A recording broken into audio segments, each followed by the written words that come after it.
The History Things podcast is brought to you by TR Historical, your one-stop shop for all your historical fan gear needs. Visit trhistorical.com and use the promo code HistoryThings to receive 10% off your next purchase.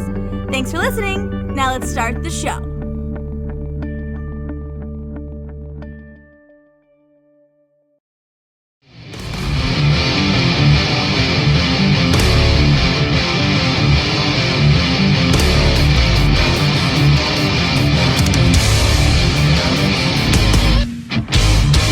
Are you ready?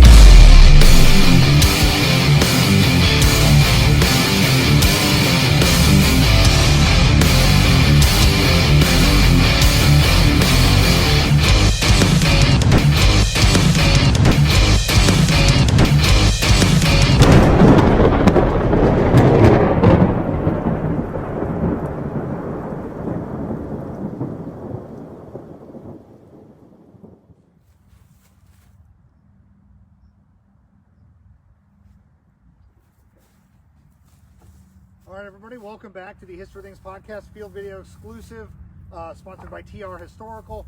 Joining us still is Avery Lentz, host of the Battles of Banter podcast, and we've actually come to a real special part of the battlefield, an often overlooked part of this battlefield. When you tend to focus on the Battle of Fredericksburg, you get the crossing, you get the street fighting, you get the looting and the vandalizing, as Gods and Generals really likes to show you, and then you also get these really desperate charges at Marie's Heights, which we are still going to get to here. But we're going to stop over where we're at now, the Slaughter Pen Farm, and cover this action and the Prospect Hill fight because it's a very different battle. In a story where we're often talking about these disparaging casualty numbers, over here they're giving it as good as they're getting it on both sides of this line. There's a breakthrough that happens that you'll talk about. There's a very different set of consequences if we play the what-if game, which you and I like to stay away from because they're dangerous rabbit holes, but sometimes they're fun. This part of the fight here at Fredericksburg poses one of the biggest what-ifs of the entire American Civil War. So Avery, we're here at the Slaughter Pen Farm. Tell us a little bit about the action here and just sort of how we angle into one of the more overlooked parts of this fight.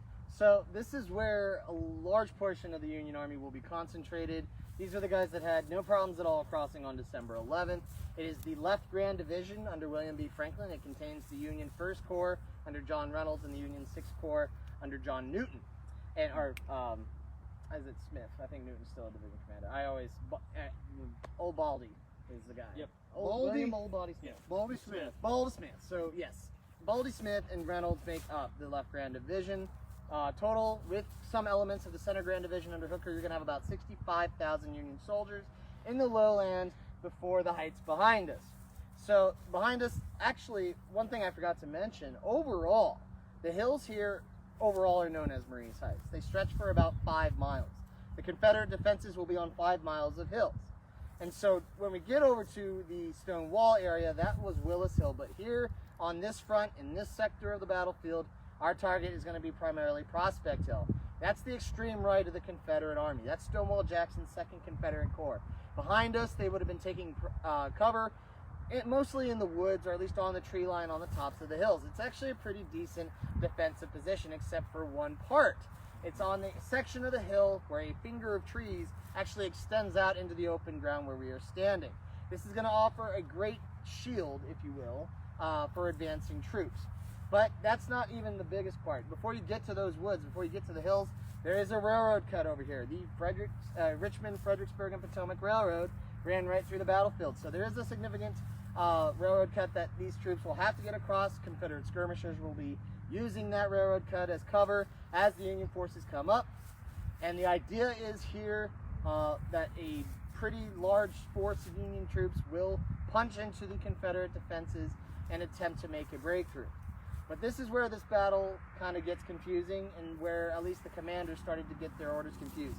So William B. Franklin, on the night of December 12th, when he's getting basically his plan laid out, he was supposed to start his attack at dawn. But these orders were not made clear by Burnside. And he was unaware that he had to get everybody moving by dawn. He just thought he had to be ready by dawn. And so when morning of December 13th comes, Franklin's troops out here, they're assembling pretty much parallel to the Bowling Green Road behind us there, Route 2. They're going to have Union artillery positions down by the river as well as right up on the road. They're going to start to strafe the wood, the hill line behind us there, and they're going to basically be fanning out in these fields, trying to kind of, what's the word I'm looking for? It's soften up the defenses for the Confederacy there. They're probing. They're looking probing. to see sort of what the disposition is of the opposition in front of them, you could say. Like, they need to know who's in front of them and where and how they're sort of set up. Now here's where things get messy, and what I meant by that is that, yes, reconnoiter. I see words. SAT words for days! Yes. But William B. Franklin, what's interesting is after the battle, he will swear up and down that the actions that he performed on December 13th were meant to be a diversion. It's a popular theme of the battle that the attacks at Marie's Heights were the diversion, and this was the main assault. But according to Franklin, that's not the case.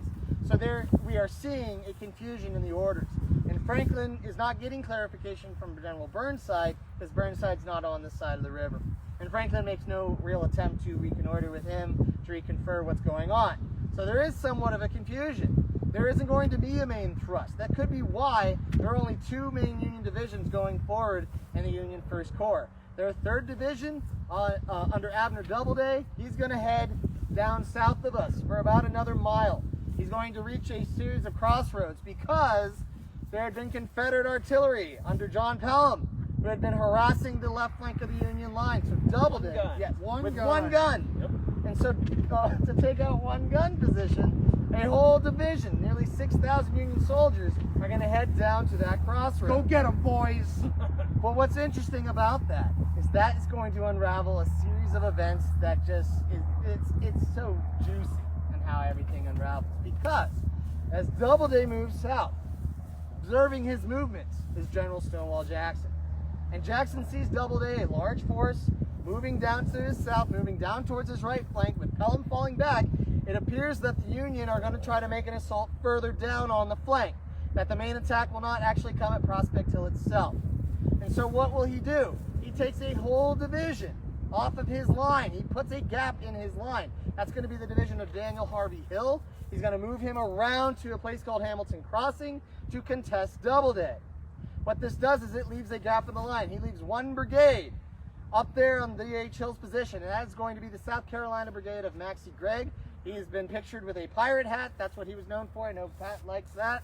And so Maxcy Gregg's guys, they're going to be in a series of woods where that finger of trees juts out from Prospect Hill. So they can't actually see what's going on down below them. But A.P. Hill's division, they're going to be able to observe this. Another brigade of the Confederate 2nd Corps is going to be moving down in the lowlands directly behind us. That's James Lane's North Carolinians. If that name seems familiar to you, this is the same brigade that will accidentally fire on Stonewall Jackson 6 months from this battle. So it's kind of an interesting tie-in there. But to get back to the main Union assault, while Doubleday moves south, you got the other 2 divisions of the 1st Corps moving forward here. So basically, with the exception of Doubleday, the entire 1st Corps is on the move to the front. On the left is George Meade's Pennsylvania Reserve Division. On the right is John Gibbon's division. Gibbon is a cool guy. He's a North Carolinian that is a Unionist. So he's going to be here facing North Carolinians. His 2 brigades under Peter Lyle and Nelson Taylor, they're going to advance behind us to the railroad cut itself, and they're going to tussle with James Lane's North Carolinians. But they will not advance any further because they do not have the support to do so. This is Maxcy Gregg's sweet pirate hat. Yes. So this guy and his South Carolinians are tucked up on the hill, and they cannot see what's going on below them. But they hear Lane's guys down to their left firing away at Gibbon's dudes. So what they think is that there should be Confederates directly in their front down at the base of the hill, when in reality, there's no one down there. And so, as Gibbon tussles with Lane, 3 brigades of Pennsylvania Reserves are going forward. Now, the PA Reserves, and Pat, you can confer with me, these guys are pretty tenacious fighters. Yes. They have built up a pretty impressive record so far. They fought with distinction during the 7 Days battles. They fought with distinction at South Mountain. They also fought with distinction briefly at Antietam. Briefly. And so these guys, They were in it. Yeah. They were in it. the 13th Reserves calls themselves the Bucktails for their marksmanship. These guys are pretty tenacious. Yep. And so what you will have here is the 3 brigades under Meade. You have 1 under Conrad Jackson, no relation to Stonewall Jackson. A You lot have of Jacksons, a lot of Lees, a lot lot of of Hills, a lot of yes. Andersons. another brigade under William St. Clair, and another under Albert McGilton, who apparently was known for having the most atrocious body odor in the entire Army of the Potomac. Lovely. So, yes. That's how I remember McGilton for his odor. But McGilton and Sinclair's troops, they're going to probe into that fork of trees. They're going to use it as cover to advance up onto Prospect Hill. For Conrad Jackson's brigade, they're going to draw the main attention of A.P. Hill's troops up on the hill itself of Prospect Hill. So James Archer's Tennessee Brigade, James Brockenbrow's Virginia Brigade, they're going to be firing down on Conrad Jackson's PA Reserve Brigade. Jackson will be shot in the head. He will be killed. His executive officer, Robert Anderson, not the same Anderson from Fort Sumter, will take over. But for the other two PA Reserve Brigades, they're going to advance up that fork of trees. They're going to go up onto Prospect Hill, and the first body of troops they find is Maxcy Gray and his South Carolinians. And these South Carolinians do not realize until almost point-blank range that the enemy is advancing directly into their front. So these guys get rolled. Maxcy Gray gets a bullet to the spine, and he will be mortally wounded here. And once that happens, once he goes down, cohesion disintegrates for this South Carolina brigade. He dies having never settled his differences with General Jackson. No, yeah, he did have beef, but you know what? Jackson had beefs with a lot of guys, it seems, during the war, as well as A.P. Hill. That was a bad Guys and Generals reference. If you haven't seen the movie, watch it. There's a lot to joke about. Dang it, all bad. But what's even great about this is not only do these PA Reserves smash this Confederate South Carolina brigade, but then they branch out. These two brigades split up, and they decide they're going to go one direction, and then they're going to go the other. McGilton heads left, Sinclair heads right. And so what this means is that now you have Confederate units that are about to be flanked, and the whole line is about to be rolled up. For Archer's Tennessee Brigade on the main face of Prospect Hill, they are unaware until literally they are taking fire on their flanks. At first, they think that it's a friendly fire incident. They send a courier. Someone from the 14th Tennessee sends a courier down to the 7th telling them to stop firing into their ranks. And then it's upon realization when that guy goes down there that it's actually Yankees getting into their flanks. Those are not our guys. No. Gets to the point where these troops are going to be running pretty significantly. They get to a rout of Archer's Tennessee Brigade. Perfect at the top. And now that's German airplane. That's German, guys. Yeah, there's strikes happening. Literally a German biplane just flew right over us. Suddenly this is the Western Front, and this is now First World War from the As you field. can see behind us, the Somme is just over that tree line. All right, so Moving on. that was cool. Though. That was a First World War era biplane painted up like a Just German not flag. expecting it. You just never know. You never know. This is Fredericksburg. That's what happens when you do it live. Yes. But anyway, so what we have here is the PA Reserves basically pulling back A.P. Hill's whole division, rolling it up. Archer's brigade crumbles pretty quickly. Then Brockenbrow's brigade doesn't even really put up a fight, and they get out of there. So now there's a crisis. If you're Jackson, you realize, oops, by pulling D.H. Hill off the line, I made a big oopsie. Yes. And now we have to cover that oopsie pretty quickly. Now this is where the ball comes back into the Union court, because now Meade has made a breakthrough. He can see the smoke coming up from the top of the hill. He knows his troops have made a breakthrough. But now he needs to exploit it. He needs reinforcements. Well, as I've said, Gibbon's divisions to his right already engaged. Doubleday's all the way down there, so all the First Corps troops are pretty much unavailable. So now we either need the 6th Corps to come up here, or we need a Center Grand Division Corps, either the 3rd or 5th, to get involved. And it's most likely going to be someone from the 3rd Corps, because the 6th Corps is further down from us. They're actually in the area that was known as the Gauntlet. They're not advancing there because that is dumb to do if you are tactically out here, but they are not going to be available. They're going to hold the center of the Union line. So now Meade is going to ride back to the closest body of troops, which is a division under David Bell Birney from the 3rd Union Corps. And so this is a Center Grand Division, whole nother unit. And now he needs Birney to bring his forces up to exploit this breakthrough. But herein lies the problem. Because Birney is a division commander and Meade is a division commander, Birney does not think Meade has the authority to ask him this. Right. It should also be noted that Birney acted without authorization of his corps commander on the peninsula, and he got reprimanded for it. So he does not want to make this mistake again. He wants a senior commander to tell him it's okay to go forward. So this brings us to the greatest question of the Battle of Fredericksburg, Exactly. which is Matt. What is the greatest question? Where is John Reynolds? Where is he? Basically, John Reynolds is going to be tending to the Union artillery positions. He will not be forward with his men. He will not be reconnoitering the infantry. He's actually back behind the line with the artillery, and no one can find him. And the artillery units there are confused as to why a corps commander, an infantry corps commander no less, is back there when he should be out here on the front. So with Reynolds' absence, Meade cannot find a senior officer to tell Birney it's okay to go forward. And Meade's not going to tell George Stoneman, the 3rd Corps commander, hey, you need to get your guys to follow me. No, that needs to come from Reynolds, but no one can find Reynolds. And so what happens here is Meade's going to get into a shouting match, and that's putting it lightly. He swears harder than he swears. He swears more than any guy from Maine could ever swear. Remember, this is the old snapping turtle. That's where he gets that. This is one of the reasons why he has that reputation. Meade has a temper, and he is going to let loose with that temper at this point. He comes the turtle. Exactly, and rightly so, because while this is happening, I should have noted, this is all taking place between 10 a.m. and roughly noon. So about 2 hours of fighting here. And the troops that are going to break through up there, you can maybe see the train in the background, they're going to be completely on their own. And they're going to run into problems because, guess what? We run out of ammunition when we're in the heat of combat. How are we going to supply those guys? Well, reinforcements would have been helpful, but reinforcements aren't coming up. And so now the Confederates have time to react. And one advantage they have over the Union is that their reserves were right on hand, ready to go to get into the fight. Directly behind A.P. Hill's division was the division of Jubal Early. Early's been in some hot water with Jackson.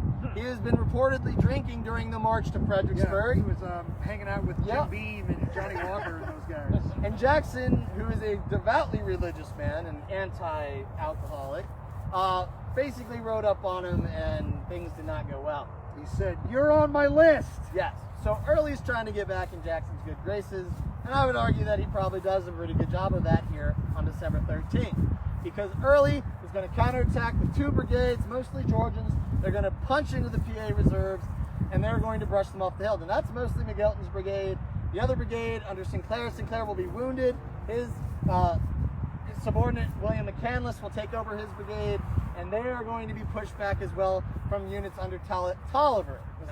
Looks like Taliaferro on paper, sounds like Tolliver when you say it out loud. And his units are going to push the other PA reserves off there. So they're outnumbered, they're outgunned. They had a foothold for about an hour to an hour and a half, and finally with this Confederate counterattack, they're pushed off the hill. And so this is where Meade's riding back to his men. He's trying to get some semblance of coordination. They're going to hunker down at the railroad cut. They're going to trade fire as best they can, but it's getting too hot. After the battle, Meade is going to shake out his frock coat, and I don't know how many rounds, almost 60 I think reportedly, fall out of his frock coat. At least a dozen. Yeah. He's got bullet holes all over the place. It's a miracle George Gordon Meade doesn't get killed on December 13th. But his men are going to be pushed back to this direction. Gibbon is going to run into the same problems. His lane's going to be supported with elements of Tolliver's division as well. So they're going to fall back. By noon, by midday, Union assault over here is pretty much over. And they're going to be falling back to Route 2, back to the Bowling Green Road. But the fighting over here is not over. Now, realizing that he probably got duped pretty hard, Jackson decides he's got to get back in the good graces, the Confederate High Command, and he's going to follow this up by counterattacking downhill, which, to his defense, doesn't make that bad of sense. You got the high ground, the enemy's in the low ground, you chase them down here. Problem is, he only sends 1 brigade. That's Edmund Atkinson's Georgia Brigade. One brigade comes down here. And here's the problem. Birney may not have been there to support Meade, but he is well enough ready to repulse any attack that comes through this area. Long line of guns. Long line of guns. Infantry, artillery support, all along Route 2, aimed at the lowlands, this open ground behind me. The Georgians, they're going to advance into this open area, and they're going to take a whopping, I believe, 45% casualties, and they're going to be lambasted with double canister, grape shot, case shot, solid shot even. And small arms. And small arms from Birney's 3rd Corps Division. Which has got to be infuriating if you're the Pennsylvania Reserve, seeing how effective they just were in that moment. Being like, dude, we could have absolutely used that when we had the offensive initiative. Yeah. By 2 o'clock, the Confederates, they limped all the way back up onto the hill. Because this brigade got pretty mauled up. Edmund Atkinson was killed. Clement Evans will take over this brigade, and these troops will withdraw. Now, The line stabilizes. But what's important in mentioning this attack is because with the Confederate counterattack, this causes Burnside some worry. Because how the assaults are going over at the stone wall are much, much worse for the Union forces. And if the Confederates over there decide to pull what Jackson tried to pull over here, they actually might be successful in pushing back into the city of Fredericksburg, potentially pushing them back into the river. And this is why military doctrine dictates we do not fight with a river to our backs. This is extremely risky. So now we have to wait till nightfall to safely withdraw. So that is why we will talk about that more over there. But over here, thanks to the slaughter pen fighting, thanks to the Union breakthrough, the casualties are much more evened. You're going to have about 5,000 Union soldiers killed, captured, wounded, or missing, compared to about 4,000 Confederate soldiers killed, captured, wounded, or missing. So total of 9,000 casualties just in this area, but roughly in about 4 hours, the fighting over here is over. And that fits well with what Avery was saying about having a line that they could fall back on. Now, the 6th Corps, as you were commenting on, Avery, is sometimes there's sometimes sideline. Well, sometimes sideline, but not only sideline, but folks complain about why weren't they the ones brought down here. The fact of the matter is their centralized position is also allowing them to guard the crossings of the Rappahannock so that the Union Army can get out again if it needs to.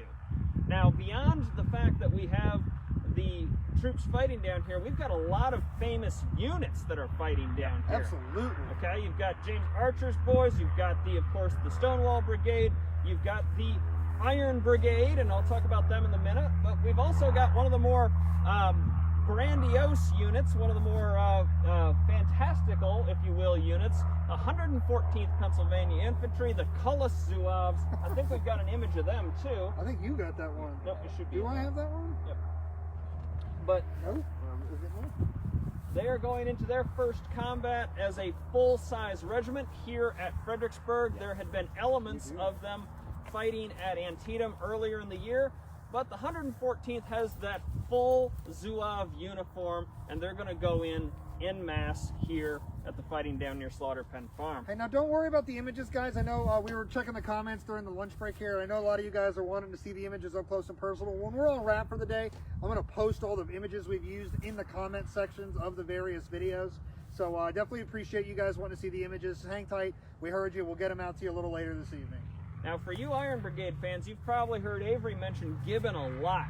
Of course, John Gibbon isn't in charge of the Iron Brigade anymore, okay, or the Western Iron Brigade, or the Black Hats. He got kicked up the ladder. Exactly, depending on what you want to call him. John Gibbon's now a division commander, and the Iron Brigade's down there with Abner Doubleday. Now, Doubleday's troops, they're going to be getting in that fight with Daniel Harvey Hill, like Avery said, and it would be during this fighting that one of my favorite regiments, the 24th Michigan Infantry, the newest unit in the Iron Brigade, would earn the famed Black Hat. Of course, they had been raised in Detroit, and they didn't have this fancy hat and look that the other units of the Iron Brigade did, at least not yet, and so they're going to actually supposedly earn their hat here at Fredericksburg. So these guys are running around with like forage caps and kepis and stuff? Yes. Awesome. That's a pretty cool hat, the Black Hats. I mean, you got to earn it on a battlefield. They earn it here for sure. 1858 Hardee hat. Yep, wonderful. Now we're going to be heading up towards Marie's Heights to talk about the multiple assaults there and getting into what many of you guys know is really the meat of this battle. No pun intended. Absolutely. So, all right, guys. Well, that does it for our coverage here at the Slaughter Pen Farm of the action here, and one of the biggest what-ifs that could have been, because you got to ask yourself, you know, where in the world was John Reynolds? What if there had been a coordinated set of orders calling for reinforcements? Obviously, we see that, you know, Bernie's guys were effective when they did get in the fight. What if they had been able to do that offensively? And the most important thing to take from the fighting down here is that the Confederate defenses, while formidable, is not perfect. Right. It was not perfect. It was breached. Absolutely. So that's the biggest thing to take away from this. This is not a one-sided battle. There was an opportunity for the Union to win here. Absolutely. Unfortunately, it slipped away. Absolutely. So what we're going to do now is wrap up here. We're going to get ourselves over to the famous stone wall, the site of many famous desperate charges of this battle, the Irish Brigade, Colwell's Brigade, things like that. So we appreciate you guys hanging out with us thus far. We got just a few more live streams for you from the History Things podcast field video exclusive of the Battle of Fredericksburg, sponsored by TR Historical. So we'll see you guys. Let's get a quick time check actually, so we can tell you when we'll see you. 1:25. 1:25. So we'll see you at 2 o'clock over on Marie's Heights. I guess we're on Marie's Heights right now, technically, but we'll see you over at Willis Hill, the stone wall area of Marie's Heights, to start the wrap up of the action on December 13th, 1862. We'll see you guys soon.